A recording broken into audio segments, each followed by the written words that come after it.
Hello everyone, welcome back to my channel. तो यहाँ हम देखेंगे 19 मई के द हिंदू में हमको क्या क्या आज के लिए पढ़ना है। तो चलिए हम देखते हैं यहाँ से। ओके, तो देखेंगे हम आज कौन कौन सा हमको इम्पॉर्टेंट है हमारा आज। यहाँ एक देखो, द्वारका एक्सप्रेस वे बन रहा है, तो इसको जस्ट फॉर द नॉलेज हमें जानने की ज़रूरत है। Dwarka expressway work to be completed by year end. तो ये हमको यहाँ से जानना है, ठीक है। द्वारका एक्सप्रेस वे के बारे में थोड़ा सा जानना ज़रूरी है, ठीक है। तो ये है बस। अब यहाँ पे ये चीज़ जान लो, द्वारका एक्सप्रेस वे कनेक्ट करेगी द्वारका को दिल्ली टू गुरुग्राम इन हरियाणा, ठीक है। And will be completed by the year and. ऐसा रोड ट्रांसपोर्ट एंड हाईवे जो मिनिस्टर है रोड ट्रांसपोर्ट और हाईवे के नितिन गडकरी जी, उन्होंने ये चीज़ इन्फॉर्मेशन दी है कि Dwarka express way year and तक हो सकता है कंप्लीट। तो इसके लिए यहाँ पे ये है। फिर हम नेक्स्ट यहाँ पे देखेंगे, यहाँ पे देखो PM launches railway project worth 8,000 crore in Orissa. तो ये स्टेट स्पेसिफिक ऐसे आपको नहीं जानना है, ठीक है। ओके, नेक्स्ट हम देखेंगे, यहाँ हम टेक्स्ट एंड कॉन्टेक्स्ट वाले पेज पे आ गए हैं। इस पे हमारा ये आया हुआ है election and their airwaves. तो इलेक्शन से रिलेटेड है ये, इसमें ऐसे कुछ भी ध्यान देने की ज़रूरत नहीं है, पर फिर भी हम देख लेते हैं। In recently concluded Karnataka assembly election political parties were provided free air time on public broadcaster All India Radio, Akashvani and Doordarshan during election. तो ये बताया गया है time vouchers are distributed by a lottery system by the election commission. तो ये election से related हमें नहीं देखना है, ये यहाँ पे हमारा न्यूज़ है जो हमें देखना है। What are RBI regulations on green deposit, ठीक है। तो RBI regulation on green deposit से रिलेटेड देखना है। इसमें बात की जा रही है bank promises to earmark the money that they receive as green deposit towards environment friendly project. तो जो ग्रीन डिपॉजिट की बात की गई है वो इन्वायरमेंट फ्रेंडली प्रोजेक्ट के लिए बात की गई है। Bank will have to come up with set of rules और policies approved by their respective boards that need to be followed while investigating green deposit from customer.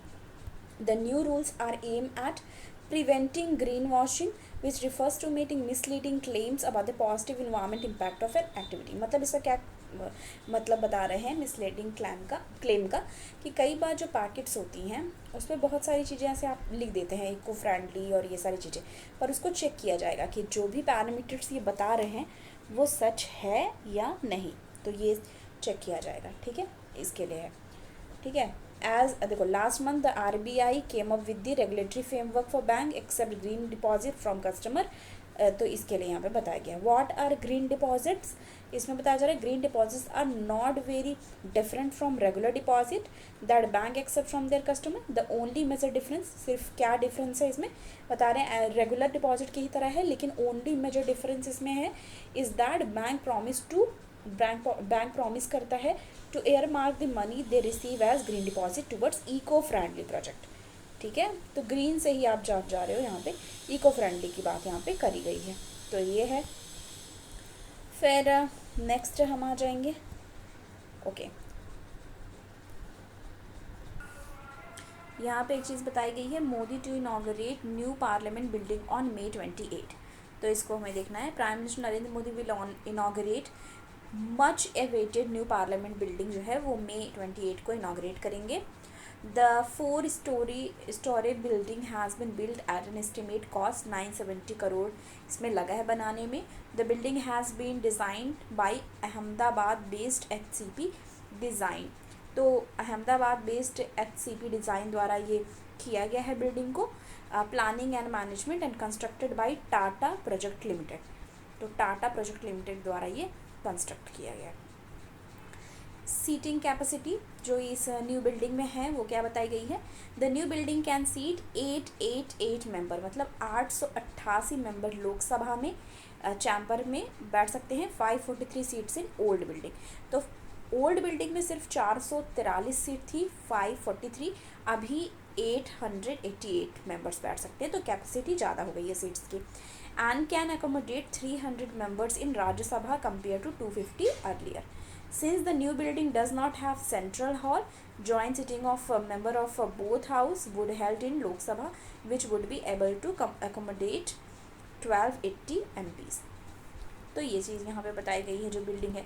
Lok Sabha speaker Om Birla met prime minister Narendra Modi on Thursday and invite him to inaugurate the prime minister inaugurate new parliament building. मतलब जो ओम बिरला हैं लोकसभा के speaker present time में, उन्होंने inaugurate किया. किसको inaugurate, sorry, Lok Sabha जो speaker है ओम बिरला जी, उन्होंने प्राइम मिनिस्टर नरेंद्र मोदी जी को इनवाइट किया. ओके, इनवाइट किया है कि वो आए और जो न्यू पार्लियामेंट्री बिल्डिंग है उसको इनॉग्रेट करें. Construction of new parliamentary building is complete now and the new building symbolises the spirit of self. तो ये जो न्यू बिल्डिंग है वो क्या डिनोट करती है? स्पिरिट ऑफ सेल्फ की बात करती है. Okay, the Lok Sabha official secretariat का ये स्टेटमेंट था. This in fact means that monsoon session जो होगा of parliament would be held in new building. तो मानसून सेशन जो होगा पार्लियामेंट का वो न्यू बिल्डिंग में ही होगा. Old parliament building has completed in 1927 which make it most 100 year old. ठीक है, तो पुरानी हो गई थी और कैपेसिटी भी कम थी. अब न्यू बिल्डिंग है जिसको इनॉग्रेट किया जाएगा 28 मई को. तो ये सारी चीज़ें हैं यहाँ पे. ओके, अब हम नेक्स्ट देखेंगे और हमें कौन सा करना है, पढ़ना है. यहाँ पे देखो एक और आया हुआ है. Government clears appointment Mishra Vishwanathan to be sworn in as Supreme Court जज टुडे. तो चीफ जस्टिस जो DY चंद्रचूड़ जी हैं, फ्राइडे को chief justice of India DY Chandrachud on Friday will swear in Prashant Kumar Mishra and KV Vishwanathan है सुप्रीम कोर्ट जज. तो सुप्रीम कोर्ट के जज पे दो लोग का यहाँ पे दो लोग शपथ लेंगे. उनका नाम यहाँ बताया गया है. Mister Vishwanathan is a direct appointment from the Supreme Court bar. तो सुप्रीम कोर्ट बार ने डायरेक्ट अपॉइंटमेंट किया है किनका? विश्वनाथन जो है उनका, मिस्टर विश्वनाथन का. Law minister Arjun Ram Meghwal tweeted their appointment late on Thursday. Within minute the supreme court announce the आज 19 है, आज इन लोग का अपॉइंटमेंट जो है वो मतलब ओथ सेरेमनी हो रही है, अपॉइंटमेंट हो रही है इनकी. तो ये चीज़ें हैं, दो लोग अपॉइंट किए गए हैं, इसके बारे में यहाँ पे बात की गई है. यहाँ बताया गया है justice Prashant Kumar Mishra and second one is KV Viswanathan. Next हम देखेंगे, बस नेक्स्ट देखेंगे Srinagar G20 meet school close politician minorities put on alert. तो G20 मीट होने वाली है श्रीनगर में, उसको लेकर के हमें याद रखना है कि किस जगह पे हुई थी. लंपी स्किन जो डिजीज़ फैली है उसको लेके यहाँ पे बात हो रही है. Centre pushes vaccination on lumpy skin ravages cattle. तो उसके लिए यहाँ पे बात हो रही है. इसमें कहा जा रहा है with Maharashtra, Uttarakhand, Karnataka and Sikkim reported fresh cases of lumpy skin disease. तो मई में भी यहाँ पे दिखा ना, मई में भी महाराष्ट्र में, उत्तराखंड में और कर्नाटका में लंपी स्किन डिजीज़ देखने को मिले हैं. The union ministry of animal husbandry on Thursday reviewed the situation and conclude that it was under control. ठीक है, despite 10,000 cases been reported in the past 2 week. तो 10,000 केसेस जो हैं वो रिपोर्ट हुए हैं पास्ट 2 वीक्स में, ये बताया जा रहा है.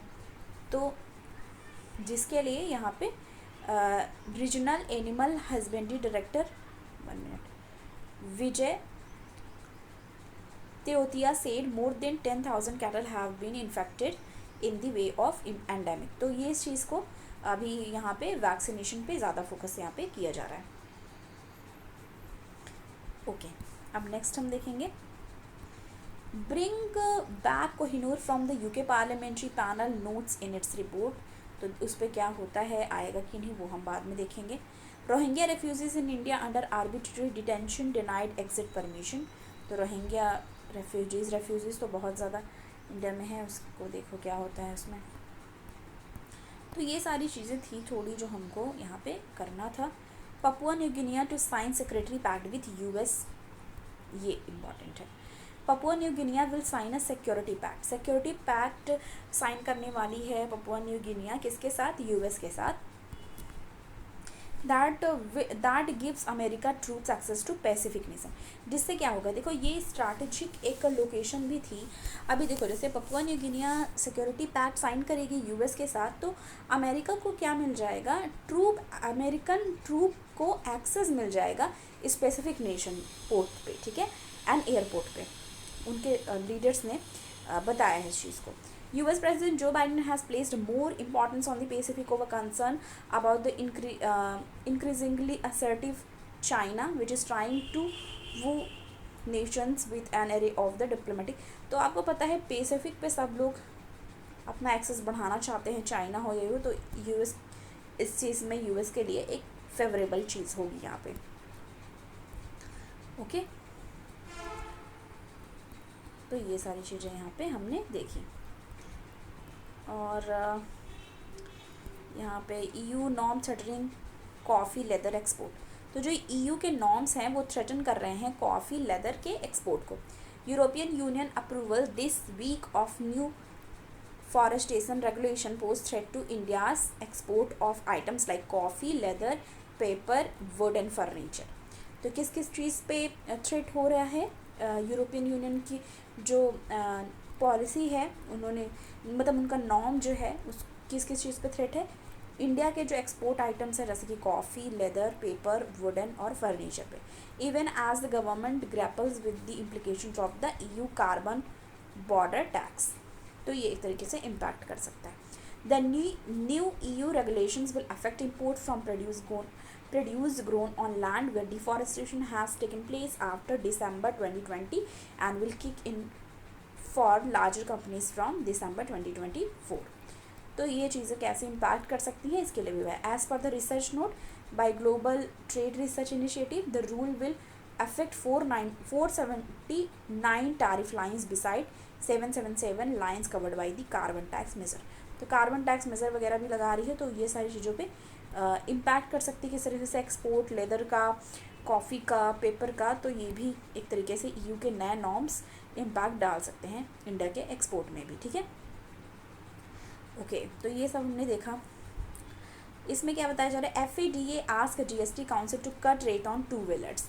तो ये भी है। Federation of automobile dealers association FADA ने कहा है, ठीक है, said it has submitted a representation to the GST council urging immediate reduction in the GST rate on two-wheeler from current 28 to 18%. Over the past few years, price of the various two-wheeler have risen. Various जो two-wheeler हैं जो वो अभी बढ़े हैं significantly, impact their affordability for consumer across India and led to a decline in sale. FADA ने इस चीज़ को बताया है। ओके, तो यहाँ पे ये है। गेल Q4 profit slum 77.5% on Russian gas supply. तो यहाँ पे गेल इंडिया लिमिटेड जो है ये बहुत आपको पता है प्राइवेट लिमिटेड है जो कि बहुत फेमस है। उन्होंने थर्सडे को रिपोर्ट किया है, on Thursday reported GAIL India limited on Thursday reported 77.5 slumps in March quarter and net profit after high gas price and supply disruption from Russian impacted earning across the business. Company posted a net worth, तो ये just for the knowledge ही है, ठीक है, stock exchange filing का। तो ये हमने almost सारी चीज़ें जो थी वो देख ली हैं, ठीक है। ये देखो यहाँ पे एक है credit card put under LRS to check excess forex spend government. तो इसमें देखेंगे the government ought to clarify its decision to bring overseas credit card spent under the liberalized remittance scheme LRS for foreign exchange outgo, stating some individuals were exceeding the 2.5 lakh annual limit fixed under the scheme। तो बता रहे कि जो ये scheme थी उसके अंदर जो 2.5 लाख डॉलर का एक सेट किया गया था, लिमिट सेट की गई थी, उसको बहुत सारे ऐसे हैं जो क्या कर रहे हैं, एक्सीड कर रहे हैं, मतलब बढ़ा दे रहे हैं। While debit card spend were covered under the LRS तो जो डेबिट कार्ड का है वो तो अंडर द LRS है, लेकिन जो क्रेडिट कार्ड का है वो बढ़ गया है, मतलब उन्होंने एक्सीड कर दिया है। From top money remittance show international credit card were being issued with the limit in excess of norm, the finance ministry said, adding the central bank and had urged government to few times to remove this differential treatment। तो ये इस differential treatment को उन्होंने क्या किया है, remove करने की बात यहाँ पे कही है। तो कुल मिला के इसमें बस ये बात की जा रही है कि जो कि एक इन्होंने क्या किया था कि एक सेट किया था लिमिट, ठीक है, ब्रिंग ओवरसीज़ क्रेडिट कार्ड, मतलब उनको क्रेडिट कार्ड दिया गया था, और जो भी लिबरलाइज रेमिटेंस स्कीम थी उसके थ्रू ये था कि जो फॉरेन एक्सचेंज आउटगो है, ठीक है, उनको जो इंडिविजुअल्स हैं उनको था लिमिट जो 2.5 लाख डॉलर की दी गई थी, पर जो क्रेडिट कार्ड है उसके ऊपर उनकी जो लिमिट है वो एक्सीड कर गई है, बल्कि जो डेबिट कार्ड पे है वो क्या है, वर कवर्ड अंडर द LRS, तो वो LRS के अंडर ही है, पर क्रेडिट कार्ड वाली एक्सीड कर गई है। LRS का क्या है, लिबरलाइज्ड रेमिटेंस स्कीम के तहत ये चीज़ उनको प्रोवाइड की गई थी, जो ओवरसीज़ जो यहाँ पे नहीं है, जो फॉरेन कंट्रीज़ में हैं, तो उनको उनके लिए ये इशू किए गए थे। तो ये सारी चीज़ें थी जो हमने ऑलमोस्ट डिस्कस कर लिया, और आप यहाँ पे खुद भी देख सकते हो आज के शॉर्ट नोट में ऐसा कुछ भी नहीं है जो हमें मेंशन करने की ज़रूरत है, तो जब रहती है तभी हम मेंशन करते हैं, ठीक है। और बस यही था हमको जो लिखना था। मिलती हूँ आपको मैं नेक्स्ट वीडियो के साथ। Thanks for watching.